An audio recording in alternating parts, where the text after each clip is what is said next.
অনেকে অনেক কথা বলে, সব কথা বলার দিন শেষ। আমার ডান পাশে দেখতেছেন যে দুইটা তার এক কালার, ওইটা হচ্ছে যে আপনার রানিং, আর বাম পাশে যে সাদা দুইটা দেখতেছেন এটা হচ্ছে যে আপনার স্টার্টিং। তো দেখেন আমি কিন্তু স্টার্টিং রানিং দুইটা একসাথেই জোড়া দিয়ে দিছি। তো এখন এটা হচ্ছে 3.5 ওয়ালটন ক্যাপাসিটার। তো আমি 3.5 দিব না, যেহেতু নতুন কয়েল বানছি, আমি BM 2.5 ক্যাপাসিটার ইউজ করবো এটাতে। তো সম্পূর্ণ ভিডিওটা দেখুন, যদিও ভালো লাগে দেখবেন, আর না ভালো লাগে তো আর কিছু করার নাই ভাই। ভিডিওটা দেখুন, একদম ইজিভাবে ক্যাপাসিটার লাগে বলতে পারবেন কোনো ঝামেলা ছাড়া। তো দেখেন আমি প্রথমত দুইটা তার, একটা স্টার্টিং কয়েলের তার, একটা রানিং কয়েলের তার, দুইটা ক্যাপাসিটারের দুই পাশে লাগাই দিছি। ক্যাপাসিটারে কোনো নিউট্রাল ফেস নাই, লাল কালো নাই, আপনি যে দুই পাশে দুইটা লাগাই দিলে হবে। তো আমি প্রথমত দেখেন সিরিজ থেকে আমি যে রানিং কয়েলের তারটা আছে ওই তারটার সাথে লাগাচ্ছি। তো এটা ঘুরতেছে বাম পাশে, তা বাম পাশে আমার টেবিল থেকে যখন বাম পাশে ঘুরতেছে তখন কিন্তু উল্টা ঘুরতেছে। তা আমি যে স্টার্টিং এর তারটা আছে সাদা, এই তারটা ক্যাপাসিটারতে খুলে সোজা করে আবার সিরিজ কানেকশন এখানে দিয়ে দিলাম। দেখেন এখন কিন্তু আমি আবার এখানে জোড়া দিয়ে দিছি। তো অবশ্যই একদম ইজি একটা কাজ, চাইলে আপনি নিজেও পারবেন।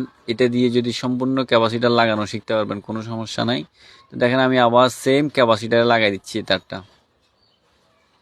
ভিডিওটা খেয়াল করে দেখুন, অবশ্যই টানবেন না, টানলে বুঝবেন না। খেয়াল করে দেখুন এখন আমি কি করব, আবার যে কারেন্টের তার আছে অবশ্যই ওইখানে যেখানে দুইটা তার একসাথে জোড়া দিছি, এমনকি দুইটা তার যেখানে একসাথে যেখানে একটা কারেন্টের তার লাগবে, আরেকটা হচ্ছে যে রানিং কয়েল। রানিং কয়েল বলতে যেই সাদাটার সাথে যে নীল তারটা দেখতেছেন এটাতেই দিব।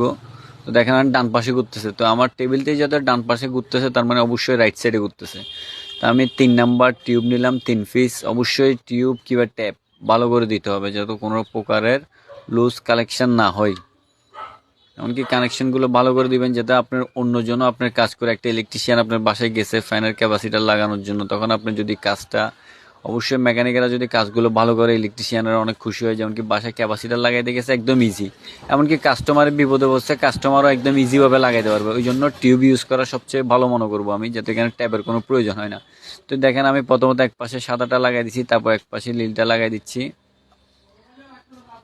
তো অবশ্যই সুন্দর করে টিউব মারি দিতে হবে। তো আমি কিন্তু দেখেন এখানে কিন্তু রানিং কয়েল হচ্ছে যে নীলটা, আর স্টার্টিং কয়েল হচ্ছে যে সাদাটা। তো এই দেখেন আমি কিন্তু সাদাটা কিন্তু খালি নিচে ক্যাপাসিটার যেটা লাগানো দেখতেছেন, তার আমি সিরিজ কানেকশনে যেটা দুইটা কয়েলের তার একসাথে কানেকশন করছি, এখানে ডাইরেক্ট কারেন্টের তার একটা দিয়েছি দেখতেছেন।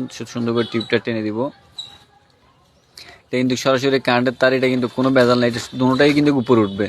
তো এখানে যদি আপনার ডান পাশ থেকে বাম পাশে উল্টা করে, তো অবশ্যই ক্যাপাসিটারেই কিন্তু কানেকশনটা চেঞ্জ করবেন, আর কোনো জায়গায় চেঞ্জ করতে হবে না। যেহেতু এগুলো আমাদের দোকানে, যে ওই জন্য আমরা এখানে ভালো করে চেক করতে। যেহেতু আপনি ক্যাপাসিটার খোলার আগে প্রয়োজন একটা ছবি তুলে নেবেন।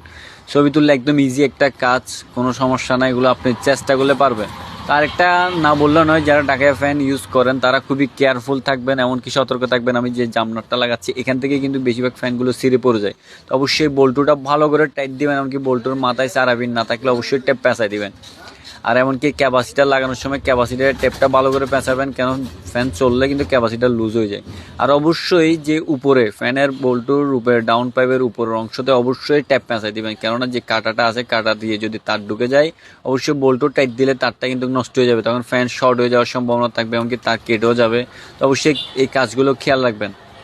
তো দেখেন আমি এখন কিন্তু ডাইরেক্ট সরাসরি কারেন্টের লাইন জয়েন করে দিচ্ছি। এখন আমার হাতে নিচ্ছি, বাম পাশে ঘুরতেছে, তো অবশ্যই